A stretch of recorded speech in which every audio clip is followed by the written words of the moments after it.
Vamos al mensaje de la palabra de Dios. Después de que el Señor ha llenado nuestros corazones de su presencia a través de adorarlo, ahora Él va a seguir llenando nuestra vida con la palabra de Dios. Hay un versículo que quiero que leamos, es Juan capítulo 13, versículo 34. Juan 13, 34. El tema que voy a tratar lo he titulado Un nuevo mandamiento. Leo Juan 13, 34. Está hablando Jesús aquí y dice: un mandamiento nuevo os doy, que os améis unos a otros, como yo os he amado, que también os améis unos a otros. Bien, el domingo pasado, domingo 6 de febrero del 2022, el Señor nos enseñaba a través de las Escrituras sobre el primero y más grande mandamiento que Dios le dio al ser humano: amarás al Señor tu Dios con todo tu corazón y con toda tu alma y con toda tu mente y con todas tus fuerzas. Y el segundo es semejante: amarás a tu prójimo como a ti mismo. Marcos 12, 30 y 31. También el domingo pasado aprendimos que si alguno dice yo amo a Dios y aborrece a su hermano, es mentiroso. 1 Juan 4:20. Pues el que no ama a su hermano, a quien ha visto, ¿cómo puede amar a Dios a quien no ha visto? Y nosotros, dice Juan, nosotros aquí somos los cristianos, tenemos este mandamiento de Él: el que ama a Dios, ame también a su hermano. Bueno, aprendimos eso y más, como por ejemplo, ¿cuál es la medida real de nuestro amor a Jesús? Porque la medida real con la que amamos genuinamente y realmente a Jesús es en la medida que obedecemos sus mandamientos. ¿Se acuerda? Juan 14, 15. Jesús dijo: si me amáis, guardad mis mandamientos. En el 14, 21 de Juan, Jesús mismo sigue diciendo: el que tiene mis mandamientos y los guarda, implica obediencia. El que los guarda, ese, dice, es el que me ama. O sea, en acción, el amor en acción. 14:23, Jesús sigue hablando: el que me ama, mi palabra guardará, abrazará, obedecerá. Juan 14:24, el que no me ama, pues no guarda mis palabras. Así de sencillo. El que no me ama, no guarda mis palabras. Todo lo antes dicho nos muestra que el distintivo indiscutible de un cristiano es su amor por Jesús, que se traduce en obediencia y que lo demuestra amando a los demás. Ahora bien, vamos a ver algo muy importante que dijo Jesús, que elevó aún más el estándar del primer mandamiento de amar a Dios con todo nuestro ser y al prójimo como a nosotros mismos. Es un texto que nos habla de cómo Jesús elevó ese estándar del primer y más grande mandamiento, y es el texto que leímos al principio, Juan 13, 34. Jesús dice: un mandamiento nuevo os doy, que os améis unos a otros. Ahora, una observación importante: amar al prójimo no era un mandamiento nuevo, porque la ley en Levítico 19:18 ya lo decía: amarás a tu prójimo como a ti mismo. Entonces, por lógica viene una pregunta: ¿en qué consistía ese nuevo mandamiento que Jesús está diciendo que no, en realidad no era tan nuevo, sino en qué consistía? La respuesta es la siguiente: Lo nuevo consistía en una nueva manera, un estándar más alto de amar al prójimo. La pregunta lógica se deduce otra vez. ¿Cuál es esa nueva manera de amar al prójimo? Sigo en Juan 13:34. Un mandamiento nuevo os doy, que os améis unos a otros. Y aquí viene lo nuevo. Como yo os he amado. Ahí es donde, en eso consiste el mandamiento nuevo. Como yo os he amado, que también os améis unos a otros. Ahora, se deduce otra pregunta lógica. ¿Y cómo amó Jesús? Para que Él nos haya dicho, les estoy dando un nuevo mandamiento, nuevo. ¿En qué consiste ese nuevo mandamiento o lo nuevo? Como yo os he amado. ¿Cómo amó Jesús? Amó a todos hasta la muerte. Ahí está. Romanos 5:8. Dice Pablo aquí en este texto: mas Dios el Padre, muestra su amor en una acción tangible, muestra su amor para con nosotros. Nosotros aquí somos todos los seres humanos pecadores. Dios muestra su amor para con nosotros en que, siendo aún pecadores, o a pesar de que éramos pecadores de lo más vil, Cristo murió por nosotros. Ahí se ve la demostración del amor de Dios por los pecadores, que somos todos los seres humanos. Ahora bien, vamos a ver un texto que nos va a ayudar a entender más la enseñanza de Jesús sobre este mandamiento nuevo. Juan 15, versículo 13. Dice Jesús: nadie, absolutamente nadie, tiene mayor amor que este, que uno ponga su vida por sus amigos. Ahí está, que uno ponga su vida por sus amigos. Y aquí en el original también tiene la idea de gente cercana, no tan cercana, mediamente cercana, o cualquier ser humano que te encuentres en tu vida. Si viajas a China y los que te encuentres, nadie tiene mayor amor que este, que uno ponga su vida. Ese es el ingrediente del mandamiento nuevo, dar la vida. Lo nuevo de este mandamiento era amar como Jesús amó. Eso es lo nuevo de este mandamiento. Amó al extremo de dar su vida por todos nosotros. Lo nuevo del mandamiento entonces es amar como Jesús amó, buscando el bien de los demás y no el nuestro. Ya el egoísmo tiene que ir desapareciendo en esa nueva persona que el Señor ha hecho de nosotros. Por ejemplo, en Filipenses 2, versículo 3, en la versión en lenguaje actual, el apóstol Pablo aquí plasma ese mismo pensamiento que va en esa línea del nuevo mandamiento, de amar poniendo la vida por los demás, donde se nota, por el ejemplo de Jesús, una ausencia de egoísmo, de venganza, de rencor, etc. Vamos a leer Filipenses 2, versículo 3.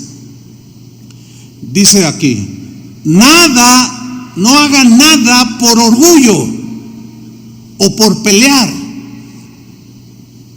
No hagan nada que tenga que ver cuya motivación sea el orgullo. No, así no lo hagan, porque el orgullo pisotea a los demás, los rebaja, lo menosprecia.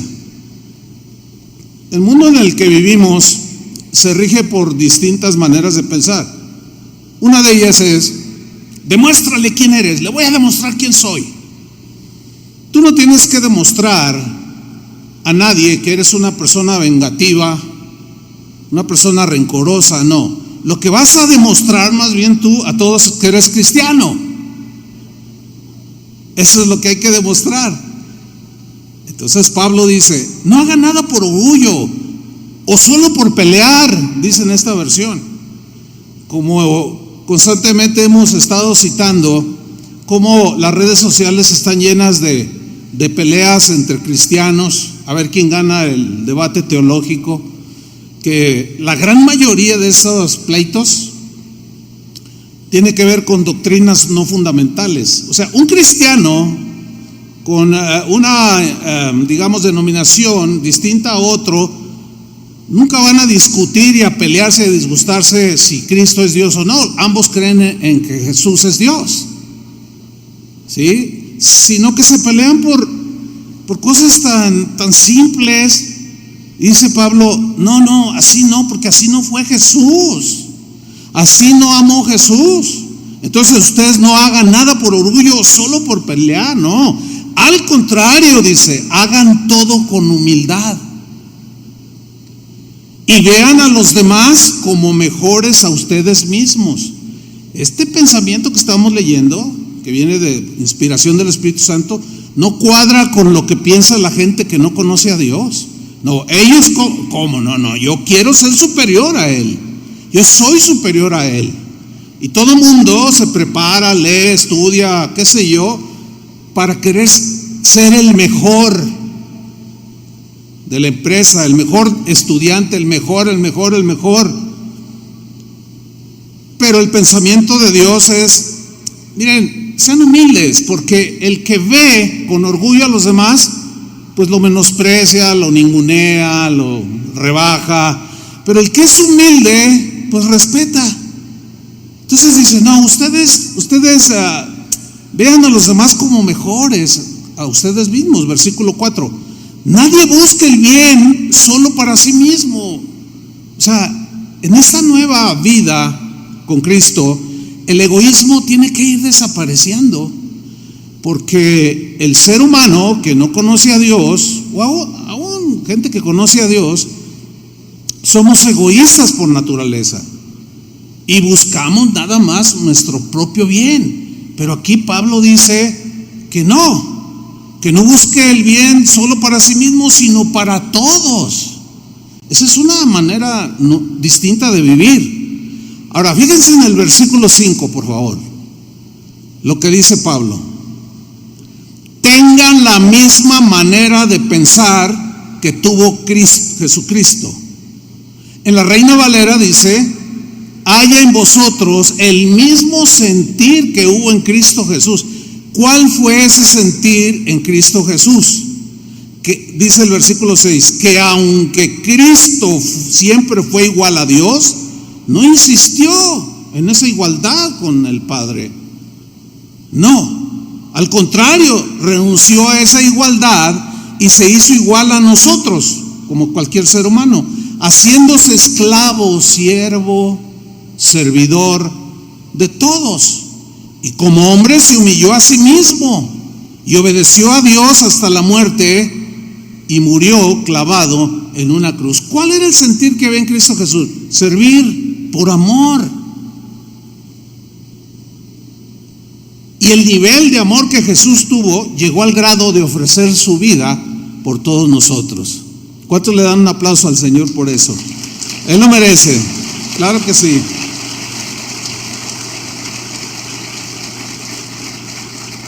Ahora bien, a través de la historia del cristianismo, desde los primeros siglos, se ve en la Biblia y la historia de la iglesia, muestra que hubo muchos cristianos que amaron a Cristo y a sus semejantes, a sus hermanos, dando literalmente la vida.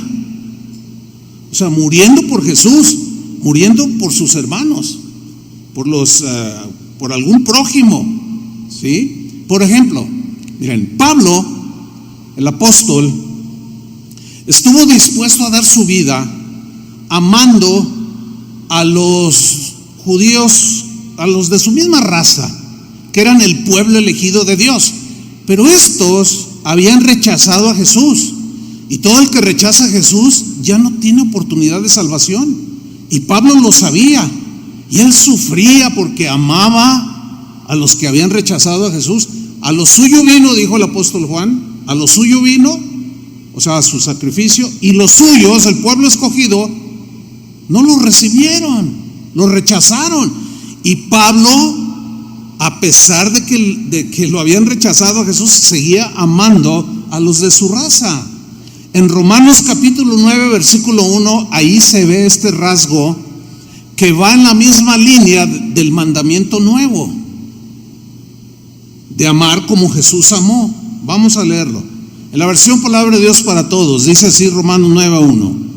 Yo, dice Pablo, yo soy seguidor de Cristo. El Espíritu Santo guía mi conciencia y me dice que no estoy mintiendo, digo la verdad. Tengo una gran tristeza, dijo, y llevo siempre un gran dolor en el corazón. Espero que pueda ayudar a mis compatriotas, que son mi propia raza. Y fíjense al nivel que va en la línea del mandamiento nuevo. Incluso, dijo Pablo, incluso estaría dispuesto a recibir una maldición y correr el riesgo de ser separado de Cristo si eso sirviera para ayudarlos, pues a que ellos fueran salvos. Vemos a un apóstol amando como Jesús amó. Él entendió perfectamente el mandamiento nuevo. Otros cristianos quizás no lleguen o lleguemos a entregar nuestra vida así como mártires de Jesús o en favor de otra persona, pero también a través de la historia ha habido muchos cristianos dando su vida, amando como Cristo de diferente manera, algunos dando generosamente, otros gastando sus vidas sirviendo a los demás. Otro ejemplo en el mismo Pablo, en este punto. Pablo amó a los corintios no con un amor que se quedaba en el aire, no, sino lo demostró, aunque ellos eran difíciles de ser amados porque eran muy especiales los corintios. Sin embargo, Pablo amó a los corintios y para llegar a ellos tenía que hacer viajes muy costosos. Y lo que hizo Pablo fue gastar de sus propios recursos y aún él mismo desgastarse en su cuerpo. Porque los viajes son, si hoy en la actualidad viajando en avión son muy cansados, imagínense travesías en barco de 1 mes o 2 meses, aquello ha de haber sido terrible, ¿no? Bueno, Pablo amó como Cristo amó. Otros alrededor del mundo, en las iglesias cristianas, hay muchos cristianos que están dando su vida, amando como Cristo, dando de sus recursos, pero dando también de su tiempo. Por ejemplo, hay miles de maestros que en este momento están enseñando a nuestros niños alrededor del mundo. Esos maestros que están ministrando a los niños, dándoles la palabra, ellos llegan 1 hora antes, se van 1 hora después, se preparan, invierten muchas veces de sus propios recursos para enseñar a nuestros niños. Ellos no reciben paga alguna,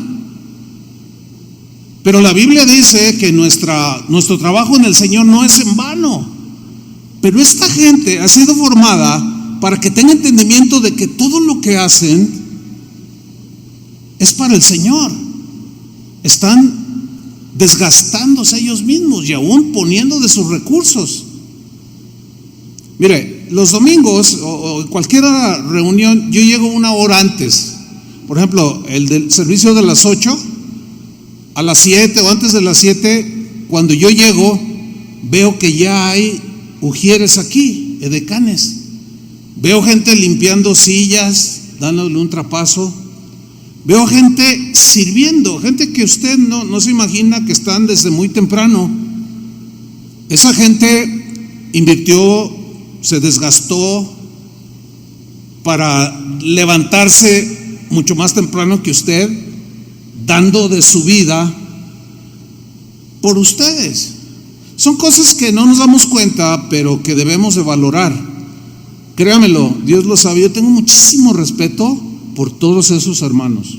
Los de la alabanza también llegan una hora antes y se ponen a orar, se ponen a ensayar. ¿Qué estamos haciendo nosotros como demostración de que amamos a Jesús? ¿Estamos dando qué parte de nuestra vida? Esta es una buena pregunta. Ahora, volviendo un poco a los corintios, porque hay un elemento aquí que quiero subrayar. Los corintios, entre otras cosas, ellos no entendían que la obra de Dios se sostenía con las ofrendas de ellos mismos, de los mismos cristianos. Y cuando Pablo los visitaba, ellos por alguna razón no aportaban para los costosos viajes del apóstol Pablo. Sin embargo, aunque ellos no eran empáticos en este sentido, no entendían, a Pablo no le importaba y los amaba así como Cristo los amaba, a pesar de ser tan mezquinos. Y miren lo que dice 2 de Corintios capítulo 12 versículo 5. Miren lo que dice. Y yo, decía Pablo, respecto a estos viajes, que los corintios no querían, o como haya sido, no aportaban para los gastos. Sin embargo, miren lo que dice Pablo. Y yo con el mayor placer gastaré lo mío. Así como Jesús, siendo rico, se hizo pobre para enriquecernos a nosotros. Dice Pablo, yo voy a gastar de lo mío, de lo que a mí Dios me da, me bendice para mi sostén. Yo lo voy a gastar en ellos. Yo voy a pagar mis gastos. Es una actitud, pues es un rasgo no muy común. Esa es la verdad. No, ahora hay predicadores que cobran. No, si no me pagan tanto, los cantantes ya ni se digan, ya todos sabemos cómo son. No, a mí págame $100,000 por ir a cantarles bonito y imagínense, ¿no? ¿Cuándo van a andar cantando por amor? Sin embargo, Pablo dijo, y yo con el mayor placer gastaré lo mío, pero más allá, miren lo que dice, y aún yo mismo, dice, yo mismo me gastaré. ¿Se acuerdan lo que dice el grande mandamiento? Amarás al Señor con toda tu mente, todas tus fuerzas físicas, todo tu ser. Entonces Pablo dice, aún yo mismo me gastaré del todo, no me importa, por amor de vuestras almas. Wow. Aunque amándoos más, he amado menos. O sea, no me interesa si ustedes lo demuestran o no. Yo soy un apóstol y tengo que vivir como Cristo vivió. Este es un gran ejemplo para todos los que decimos que servimos a Dios, pero un gran ejemplo para todos los cristianos, de que la gente del primer siglo, segundo, tercer siglo, los cristianos de ese entonces, entendieron lo del mandamiento nuevo, cosa que se fue diluyendo a través de los siglos hasta llegar a nuestros días con un evangelio muy, muy diluido, muy centrado en nosotros mismos. Mi prosperidad, mi casa, mi carro, todo, o sea, todo para acá, todo para acá, todo para acá.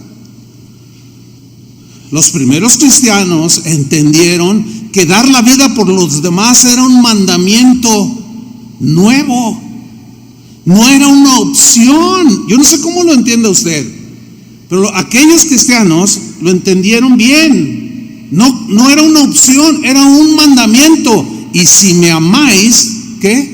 Guardaréis mis mandamientos. En otras palabras, tú y yo, si decimos que somos cristianos, tenemos tarde que temprano digerir, entender que ese mandamiento incluye amar como Cristo amó, al grado de dar la vida, al grado de dar de tus recursos y al grado de desgastarte a ti mismo. ¿Se acuerdan de Jesús cuando llegó en el capítulo 4 de Juan, junto a un pozo, que llegó una mujer samaritana y tuvo una plática con ella? Previamente en los primeros versículos dice que era como como el mediodía, cuando el sol caía en todo con toda su fuerza en aquellos lugares desérticos, polvorientos. Dice que Jesús, que andaba a cierta distancia de donde estaba ese pozo, que era famoso, porque ahí bebió el patriarca Jacob y sus ganados. Dice que Jesús llegó junto al pozo cansado, así dice, y se sentó. Dice que venía cansado del camino. Es decir, él sabía que esa mujer samaritana iba a llegar a esa hora al pozo, y no le importó. No dice la Biblia si en la noche anterior tuvo un buen sueño o se acostó tarde. Lo único que dice es que Jesús se cansó, invirtió sus fuerzas, se desgastó él mismo en su ser físico y la evangelizó. Y bueno, ya conocemos la historia maravillosa que se derivó de ese encuentro. Yo a mí mismo me gastaré. Ahora, fíjese usted, el amar como Cristo amó, según Jesús, debe ser un distintivo de todos los cristianos, sin excepción. A través de 2000 años de historia de la iglesia cristiana, esto es lo que debe distinguir a los cristianos. En Juan 13:35 dice así, Jesús hablando: en esto ¿qué es esto? En esto conocerán todos que sois mis discípulos. Esto se refiere a si tuviereis amor los unos con los otros. O sea, lo que nos va a distinguir como discípulos de Jesús, como seguidores de Jesús, es si tenemos amor hacia el prójimo, pero en el nivel de Jesús, como Él nos amó.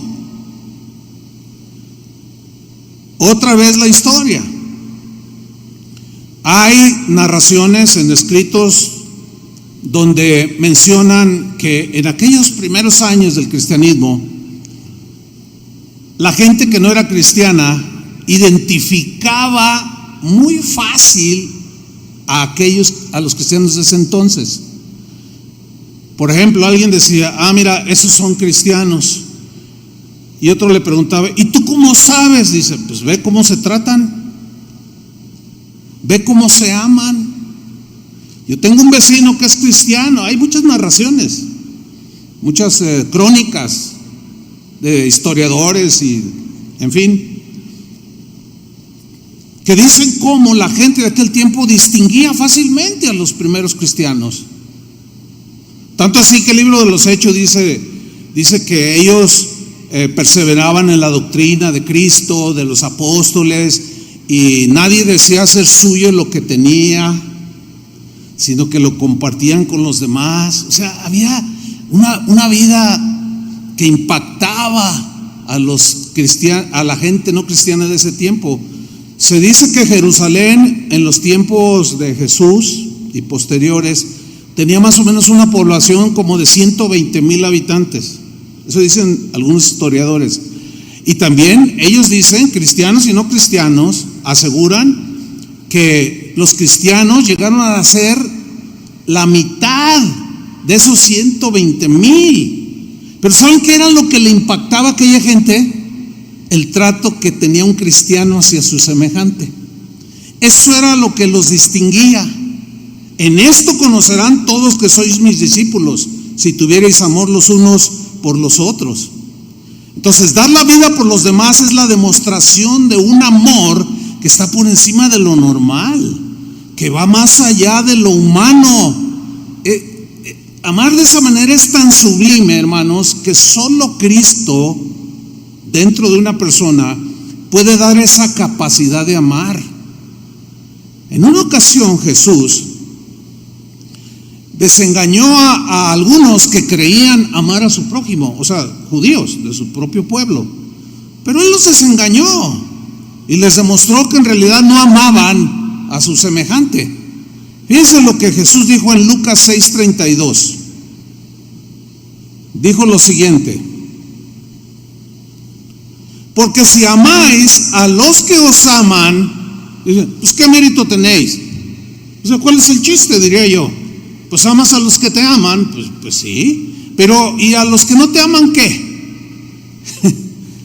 Entonces Jesús dice, porque si amáis a los que os aman, ¿qué mérito tenéis? Pues ninguno. Y luego dice, porque también los pecadores aman a los que los aman. ¿O no es cierto? ¿Verdad que sí? Así de sencillo. Entonces los que estaban escuchando la enseñanza de Jesús, así como que les incomodaba, ¿verdad?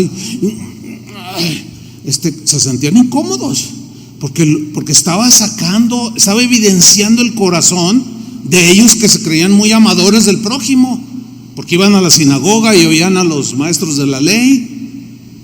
Y continúa Jesús en el versículo 33, y si hacéis bien a los que os hacen bien, ¿qué mérito tenéis? ¿Cuál es el chiste? Porque también los pecadores hacen lo mismo. Mira, una persona que es mala, es grosera, es hasta pervertida, qué sé yo, puede ser de lo peor. Si alguien le hace un favor, él puede corresponder. ¿A poco no? Dice, bueno, escúchenme bien, si ustedes hacen el bien a los que les hacen bien, pues ¿cuál es el mérito? También los pecadores hacen lo mismo. Y si prestáis a aquellos de quienes esperáis recibir, pues ¿qué mérito hay? Ninguno, dice. Porque también los pecadores prestan a los pecadores para recibir otro tanto. No, dice Jesús, esto va a ser distinto para ustedes. Versículo 35, amad pues a vuestros enemigos y haced bien.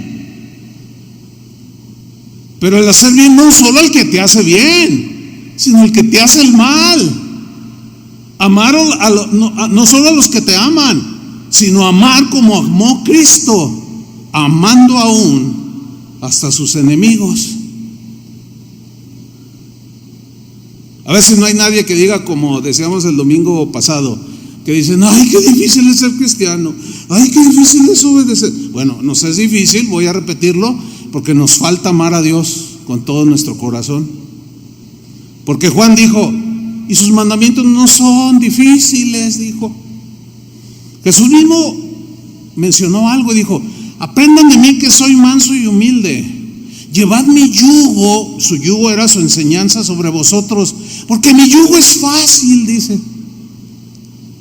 Es fácil para el que me ama con todo su corazón y con todas sus fuerzas. Pero es muy difícil para el que no lo ama en ese nivel, o que está aprendiendo a amar a Jesús y a los demás, y batallan. Entonces Jesús dice, no, amad a vuestros enemigos, haced bien y prestad, no esperando de ello nada, y será vuestro galardón grande. O sea, hay una recompensa por amar como Jesús. Y luego añade algo tremendo, y seréis hijos del Altísimo, hijos de Dios el Padre, porque Él es benigno para con los ingratos y malos. Este nuevo mandamiento incluía una manera totalmente distinta de vivir. Nada parecido, nadie nunca había enseñado, ni ha enseñado, ni enseñará como Jesús enseñó. Nadie amará como Jesús amó.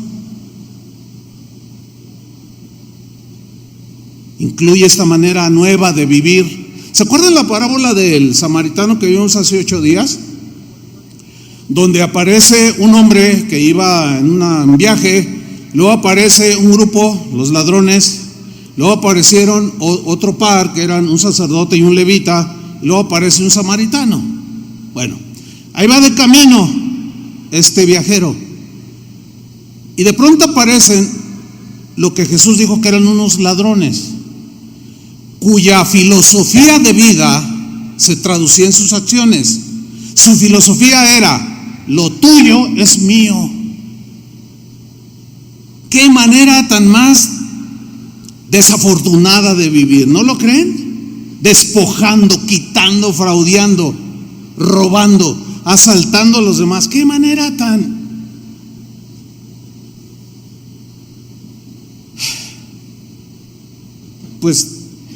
desgraciada de vivir.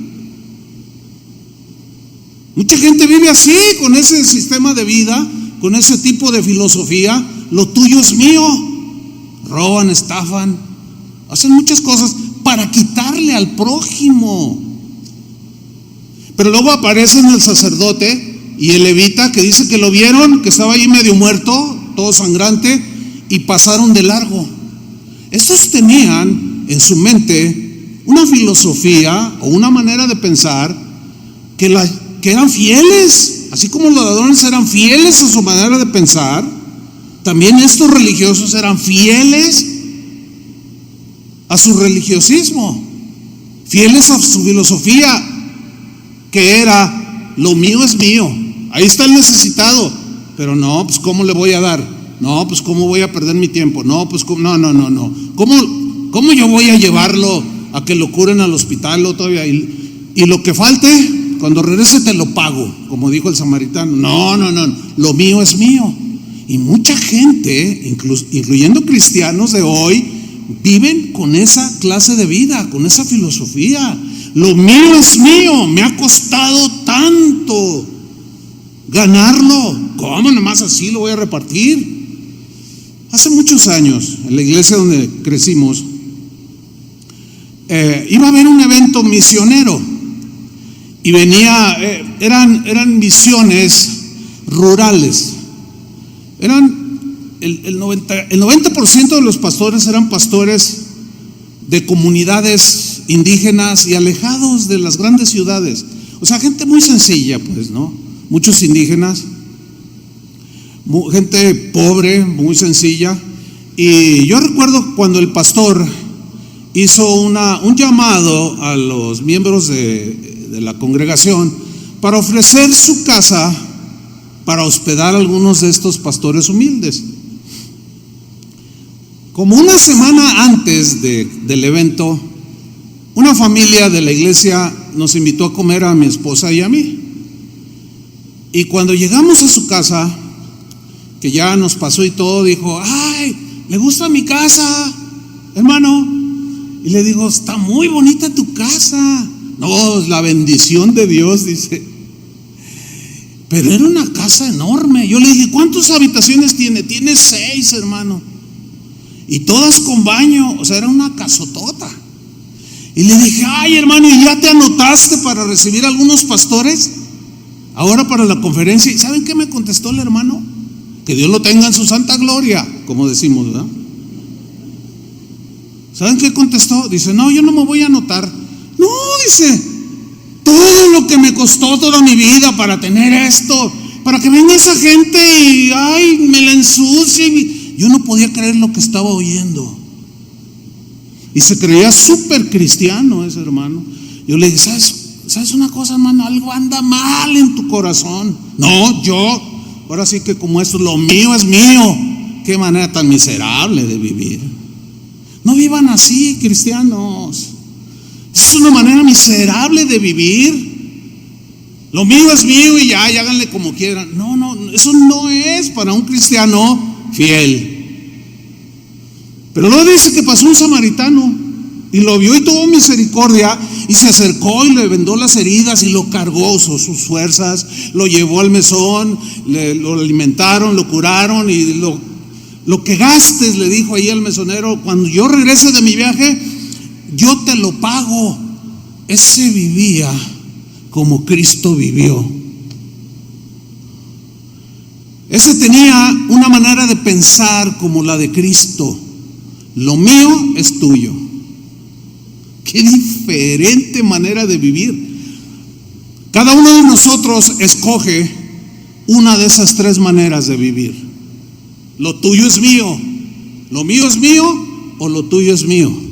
Porque primero en relación con Dios, todo lo que tengo, todo lo que soy o llegue a ser, todo es por tu gracia, todo es tuyo. Como dijo Salomón: de lo recibido de tu mano te damos. David, creo que fue David, Salomón, eran familiares, a fin de cuentas es lo mismo. De lo recibido de tu mano te damos, Señor. O sea, él reconocía que había recibido, pero luego dio ese texto. El contexto es para la construcción del templo de Dios. Cualquier persona cabe en estos tres tipos de pensamiento, todos. La pregunta es, ¿en cuál de estas tres tú cabes o vives? Ok. Miren, voy a decir algo que considero importante mencionar. Actualmente, en algunos sectores del cristianismo, se ha divulgado una enseñanza acerca de que Dios odia al pecador, de que Dios aborrece al pecador. Por no decir el 100%, pero la mayoría de los textos que se usan para apoyar o argumentar acerca de que Dios odia al pecador están en el Antiguo Testamento, lo cual es complementado por el Nuevo.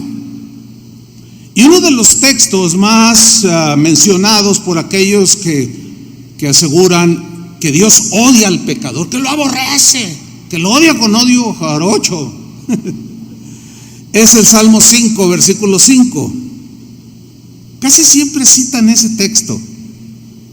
Y dice Salmo 5:5, los insensatos no estarán delante de tus ojos. Y luego dice, aborreces a todos los que hacen iniquidad. Ahí está, Dios aborrece, odia a los pecadores, a los malos.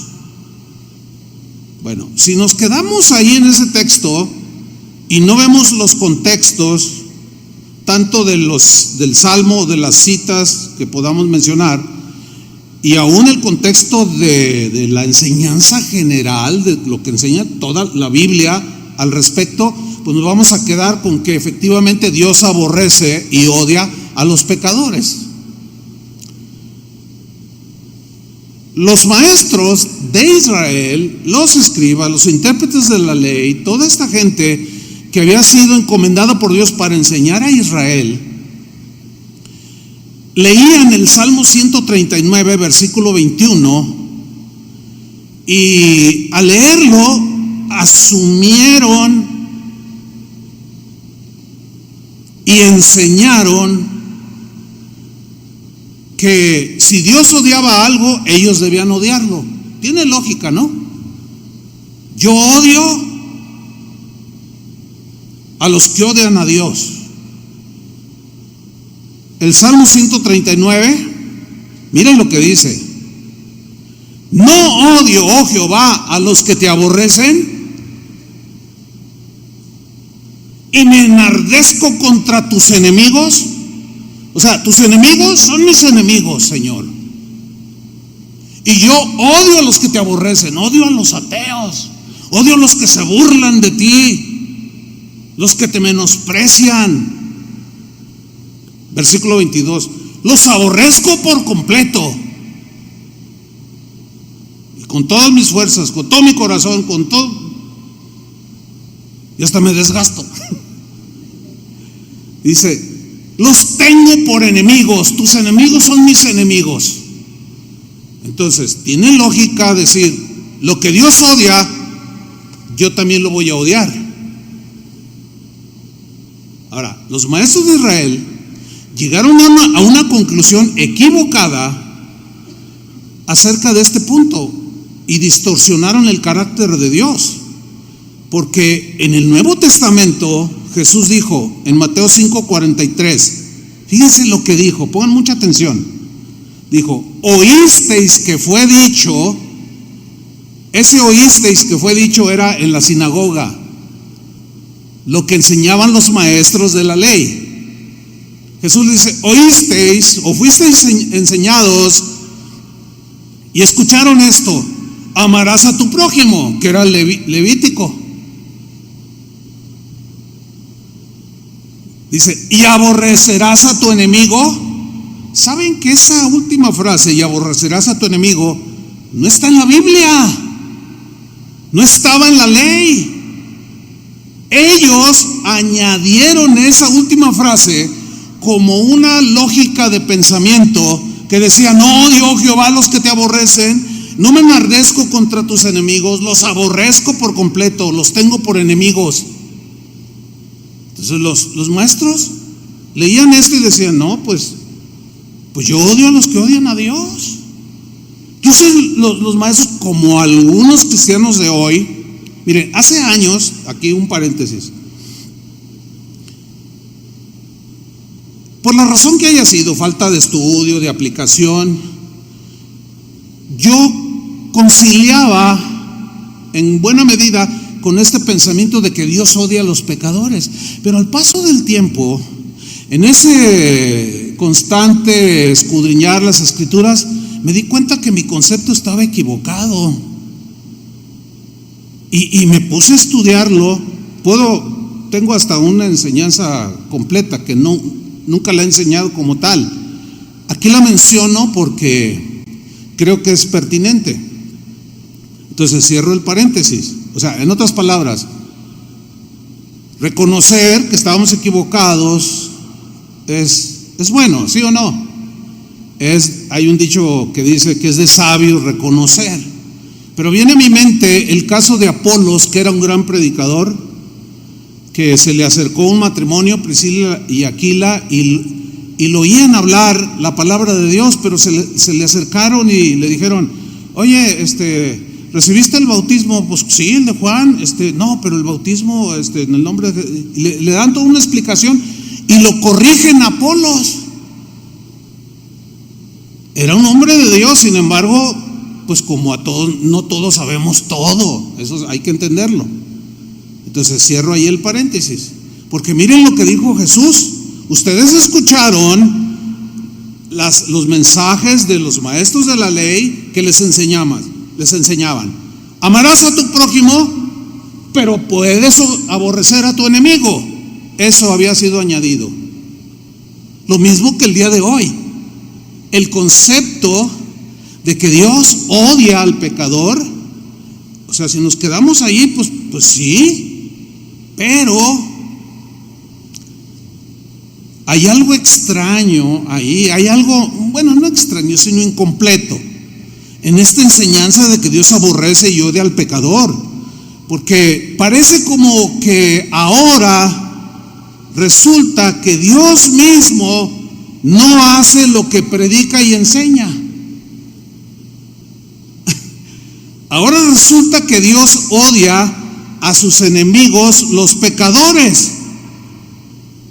Pero algo anda allí raro, que Él odia a los pecadores y a nosotros nos ordena que los amemos. Caray, allí como que ese es un Dios así como que, pero es que Él es soberano. Bueno, nadie niega que Dios es soberano, ¿sí o no?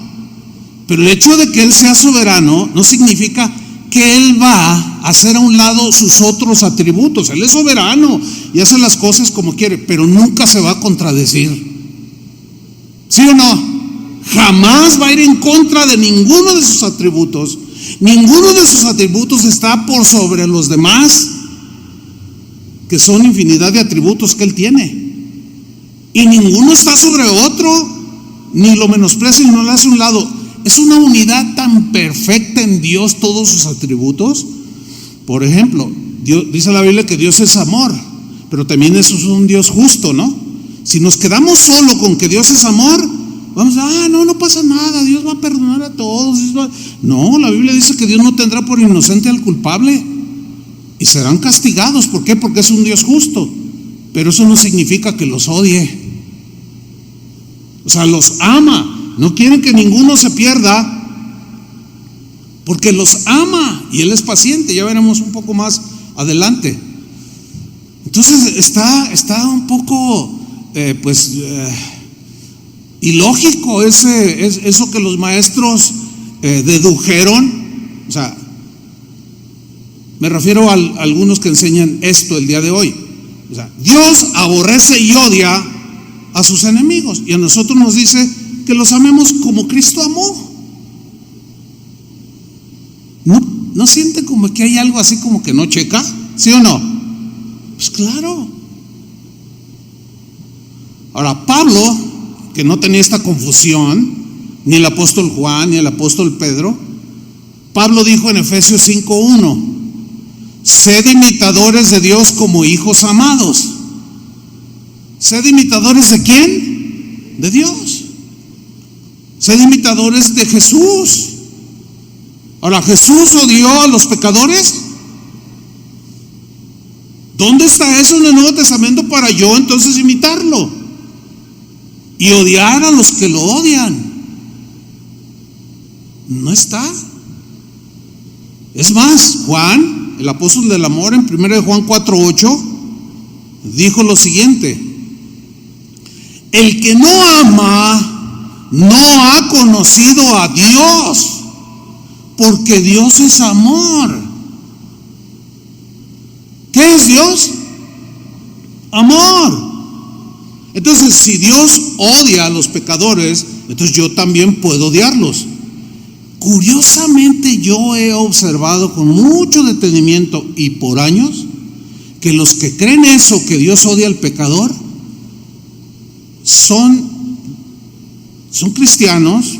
No puedo negar que no lo sean, pero son cristianos que menosprecian a todo mundo, son soberbios, son prepotentes, ningunean a todos, porque dicen, no, pues es que yo sí amo a Dios, dicen. Y es algo que está dañando mucho el corazón de los cristianos. ¿Qué dice Juan? El que no ama no ha conocido a Dios, porque Dios es amor. ¿Qué es Dios? Amor. Y el mismo Juan, el apóstol del amor, en Juan 3:16, ¿quién no conoce ese versículo? Porque de tal manera amó Dios al mundo. Aquí no es el globo terráqueo, sino los que viven en el globo terráqueo. Incluye a todos los seres humanos. De tal manera amó Dios al mundo que ha dado, o sea, el amor se mostró. Ha dado a su Hijo unigénito para que todo aquel, de entre todo ese conglomerado de miles de millones de personas, cree en Él, no se pierda, mas tenga vida eterna. Y vean el versículo 17: porque no envió Dios a su Hijo al mundo para condenarlo, para odiarlo, para mandar, que se deleita en mandar a la gente al infierno. Si Pablo decía, no, yo daría todo, aún mi propia salvación, porque mi pueblo Israel, mi raza se salvara. Y ahora algunos y lo predican con un énfasis: Dios odia al pecador. Ahora, ok, Dios odia al pecador. ¿Tú crees eso? ¿Cómo le predicas a un pecador? ¿Dios te ama o Dios te odia? Si vas de acuerdo a eso que crees, Dios odia al pecador, tú tienes que llegar con él y decirle: ¿sabes qué? Dios te odia.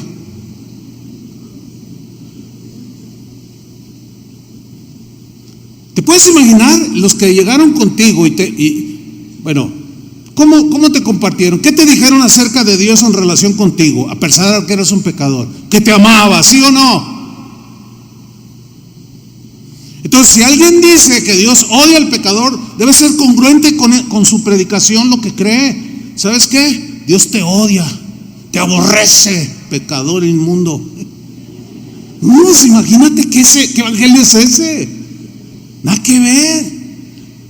Porque no envió Dios a su Hijo al mundo para condenar al mundo, sino para que el mundo sea salvo por él. Pedro también lo entendió así, el mandamiento nuevo. ¿Por qué los cristianos de hoy no entendemos ese ingrediente del mandamiento nuevo?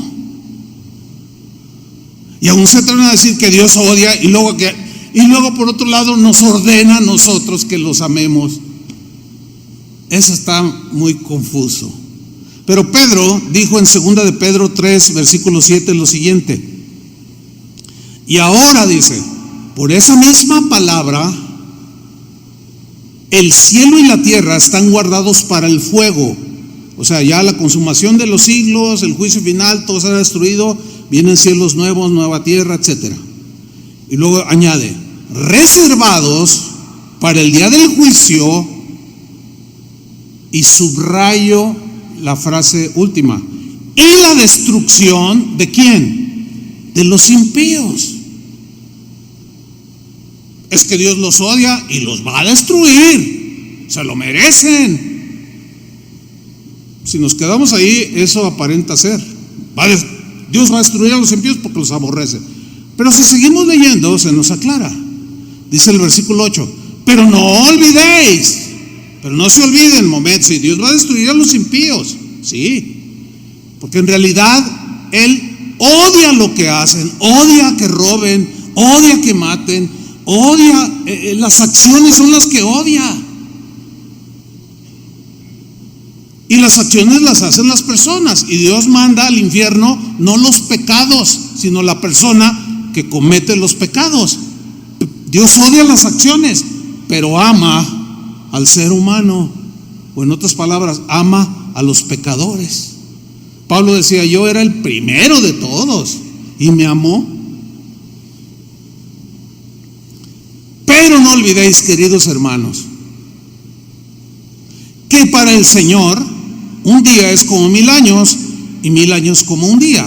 Esto habla de la paciencia del Señor, que se espera por años y siglos, porque ama a las personas y no quiere que el impío perezca. Lo ama a Él, pero aborrece sus acciones. Ese es el sentido de que Dios aborrece. Versículo 9: el Señor no tarda en cumplir su promesa, según entienden algunos la tardanza. Más bien, Él tiene paciencia con vosotros. Vosotros se refiere a todos los pecadores, incluye a todos. Es paciente para con los humanos, para los pecadores, porque no quiere que nadie, ¿qué? Él no quiere la muerte del impío. Él no quiere que el adúltero se muera en su pecado. Él no quiere que el ladrón se muera en su pecado. Él no quiere que el narcotraficante se muera en su desastre moral. Él no quiere la condenación eterna para nadie. El infierno no fue creado para los seres humanos, fue creado para Satanás y sus ángeles. Es clara la enseñanza en el Evangelio acerca de eso. Porque no quiere que nadie perezca, sino que todos se arrepientan. Dios quiere que ¿qué? Que todos se arrepientan. Ahora la pregunta es: ¿todos se arrepienten? La respuesta es no. ¿Por qué? Porque no les da la gana, porque lo rechazan, porque no creen en Él, porque lo menosprecian. La salvación es para todos, pero no todos la aclaman, la invocan. Y aún así Dios sigue amando a la humanidad. Termino con esto. Mire, el nuevo mandamiento que Jesús les dijo a sus discípulos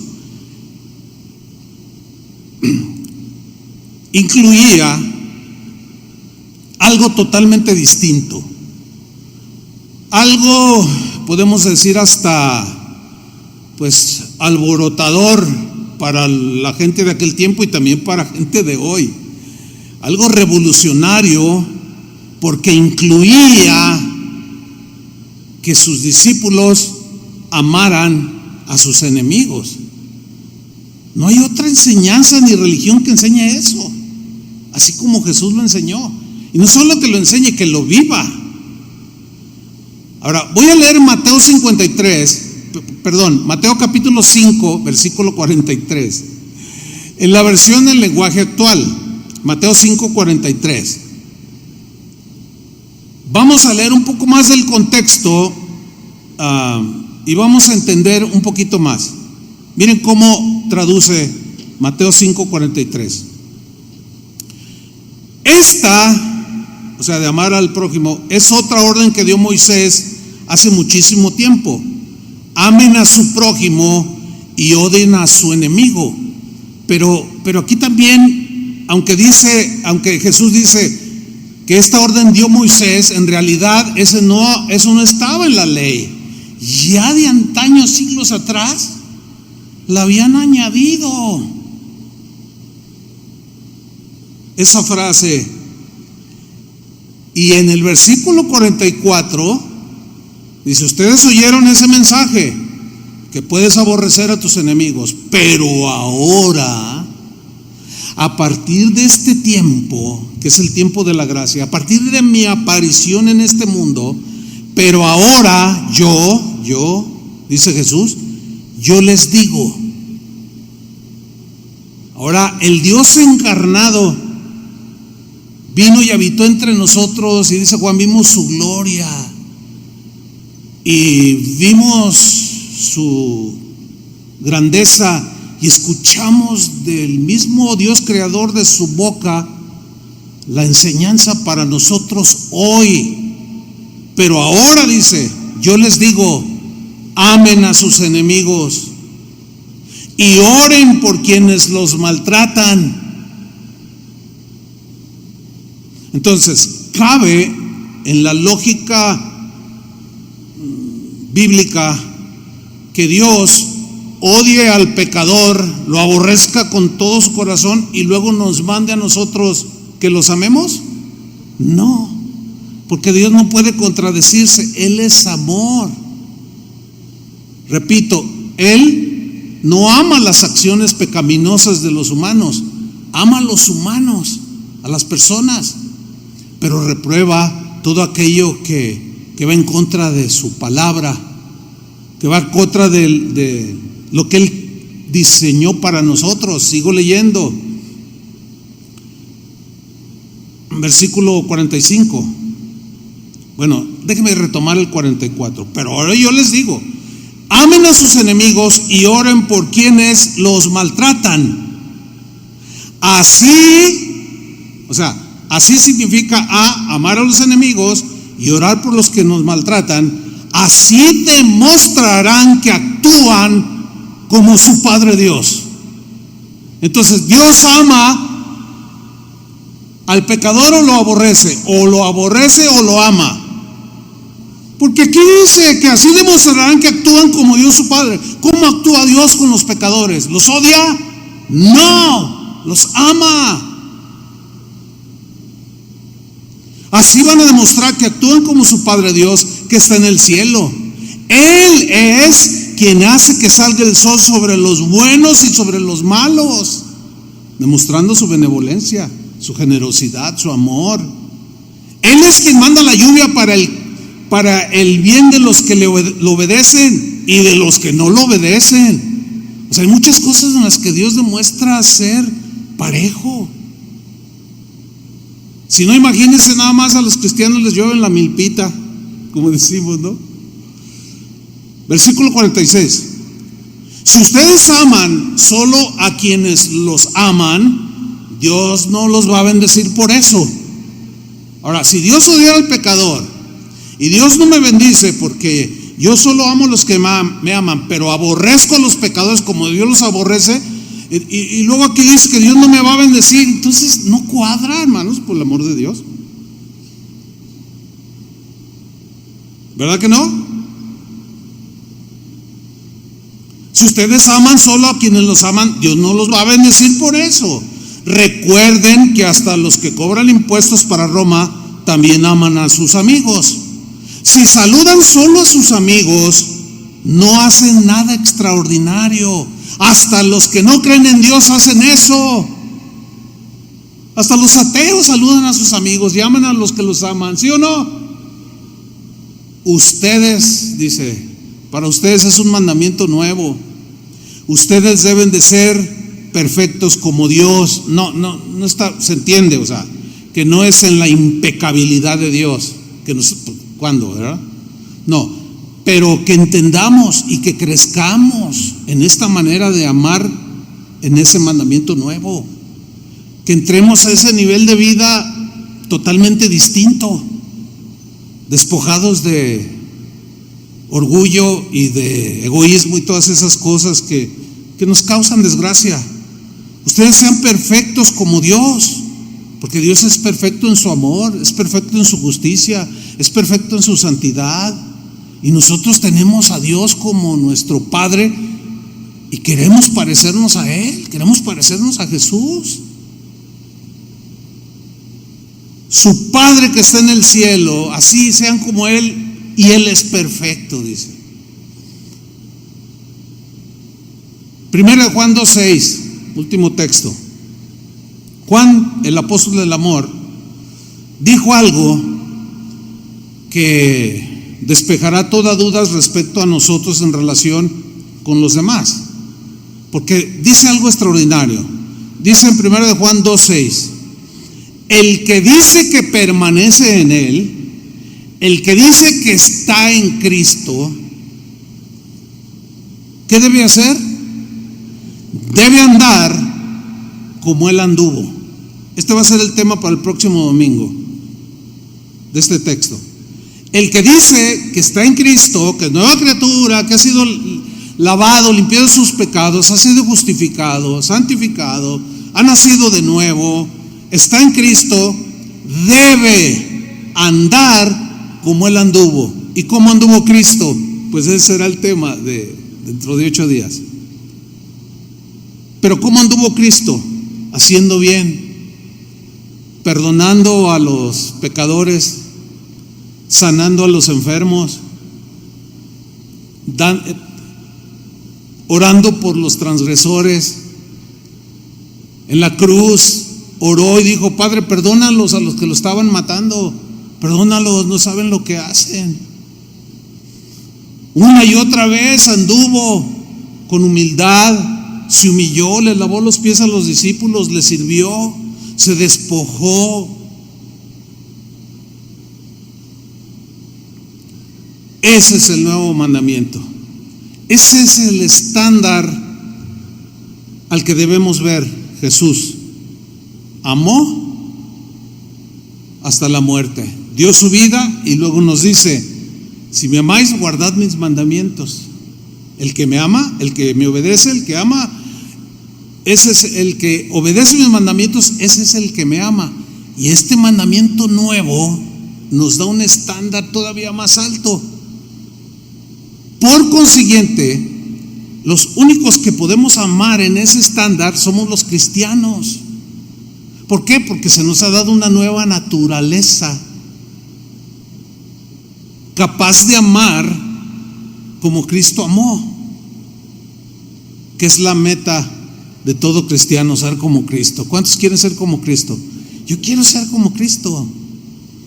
Y debo decirles, en el proceso de la preparación de este mensaje y de todos los que yo predico, siempre hago un examen, como decían cuando yo era niño que íbamos a la doctrina. Hagan un examen de conciencia, decían.